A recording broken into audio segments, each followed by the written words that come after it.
Semester 4, Pangangalaga sa Tiyak na Pangangalaga, Bahagi 2, Module 10, Pag-aasikaso ng Pag-aalis. Kumusta, mga estudyante? Binabati kita, natapos mo na ang 3 semester at nasa huli ka na.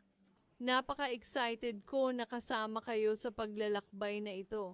Dito sa module na ito, matututo kayo tungkol sa pag-aalis. Tulad ng natutunan mo sa Module 5. Naaalala mo ba ang natutunan mo sa Module 5 at 6? Maaari mo bang sabihin sa akin ngayon? Oh, tama ka.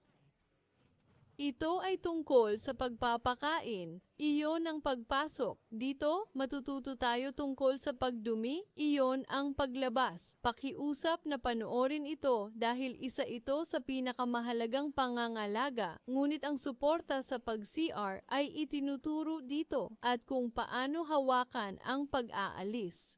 Ang parehong paghihi at pagdumi ay dapat suportahan sa banyo o sa antas ng kama. Dito, ang pagsusuka o iba pang anyo ng natitirang pag-agos ay itinuturo kung paano ito hawakan. Panoorin ng mabuti ang video na ito at matuto. Bilang isang home nurse, hindi dapat makaramdam ng pagkasuklam sa anumang punto. Nais ko sa iyo ang pinakamahusay na pag-aaral. Siyang tamang pagdidiyeta at tamang pag-inom ng pagkain ay mahalaga. Gayun din, ang pag-aalis ay napakahalaga rin. Ipapaliwanag ko sa iyo tungkol dyan.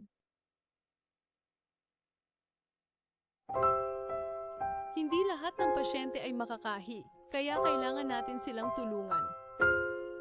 Apo may storm nurse and more din tulong mo sa kanila gamit ang bedpan. Kaya't ipapaalam ko sa iyo kung ano ang dapat gawin at hindi dapat gawin.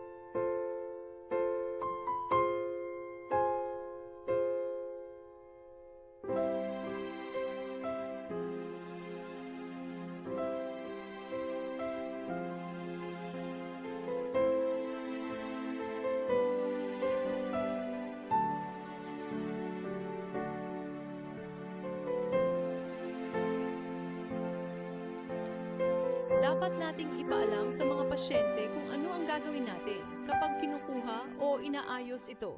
Dapat nating ipaalam sa pasyente iyon. Ang mga bintana at pinto ay dapat na nakalock para sa kanilang privacy. Kailangan nating maglagay ng disposable na tuwalya sa ilalim upang maprotektahan ang kanilang balat. Kailangan nating gumamit ng pulbos na talgo. Kung ang pasyente ay nakakaramdam ng hindi komportable o nahihirapan sa pag-ihi, kailangan natin silang tulungan.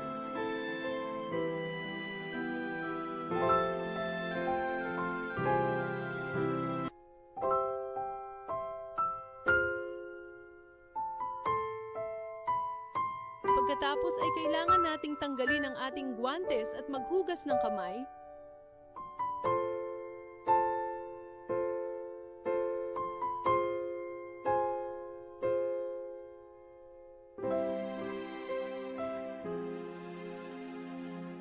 Ngayon ay sasabihin ko sa iyo ang pamamaraan ng paggamit ng urinal. Ang paghuhugas ng kamay ay napakahalaga. Dapat din tayong magsuot ng guwantes.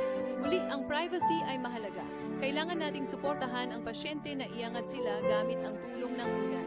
Kailangan nating magkaroon ng pasensya. Kailangan nating maghintay. Matapos ng pasyente, kailangan nating i-flush ito sa banyo. Pakiusap, tingnan, ipapakita ko sa iyo.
iyong mga kamay. Pagkatapos ay magsuot ng guantes. Kailangan nating magkaroon ng maliit na tela na pang-disposal at sabon na underpad. Kailangan nating ihiga ang pasyente ng tuwid. Magkaroon ng disposal na underpad. Kailangan nating hugasan ang urinary area ng dahan-dahan gamit ang sabon at tubig na hindi hihigit sa 105 degree Fahrenheit. Ang pasyente na may catheter ay hindi dapat gumalaw dahil ang paggalaw ay maaaring magdulot ng sakit sa kanila. Maaari itong makasira sa urinary area. Sa tubo sa isang kamay, kailangan nating linisin ang tubo ng lubusan gamit ang mainit na tubig. Pagkatapos ay kailangan nating ilipat ito pababa. Ang paggalaw pataas ay makakatulong sa pagbuo ng bakterya. At ayon sa batas, ang tubo ay dapat na maayos na nakatap. Ang urinary bag ay dapat ilagay sa ibaba ng urinary bladder. Kailangan nating ibaba ang kama at tingnan kung komportable ang pasyente o hindi. Kailangan nating obserbahan ang oras at kilos at gumawa ng tala ng anumang hindi karaniwan o hindi komportableng kilos ng pasyente. Sa wakas, tanggalin ang iyong guantes at maghugas ng kamay ng maayos. Kung sakaling ang pasyente ay nakakaramdam ng hindi komportable, mangyaring palitan ang anumang kinakailangan. Ang huling pamamaraan ay ang pag-aalis. Ang pamamaraan ay pagtulong sa pag-alis ng urinary drainage bag. Dapat sundin ng pareho. Ang lahat ng mga pamamaraan ay dapat ipaliwanag sa pasyente. Dapat nating hugasan ang ating mga kamay at magsuot ng guantes. Ang lahat ng kinakailangang mga bagay ay dapat na tipunin dito tulad ng measuring jar. Maglagay ng beaker sa ibabaw ng beaker. Kailangan nating buksan ang clamp nang hindi hinahawakan ang silindro. Ipapakita ko sa iyo ngayon kung paano ito gawin.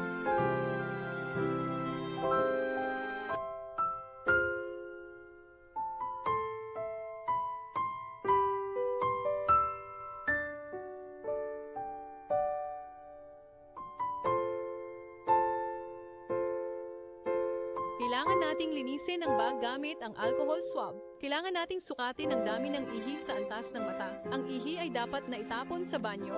Pagkatapos ay tanggalin ang iyong guantes at maghugas ng kamay. Ang prosesong ito ay dapat na idokumento. Ang mga pagbabago sa pag-uugali ay dapat na masusing subaybayan dahil ang kalabuan, uhog o dugo ay dapat ding obserbahan at dapat na bantayan. Kung kinakailangan, ang catheter tube o ang drainage bag ay dapat na regular na suriin at ganap na palitan. Ito ang mga pamamaraan para sa pag-aalis. Salamat!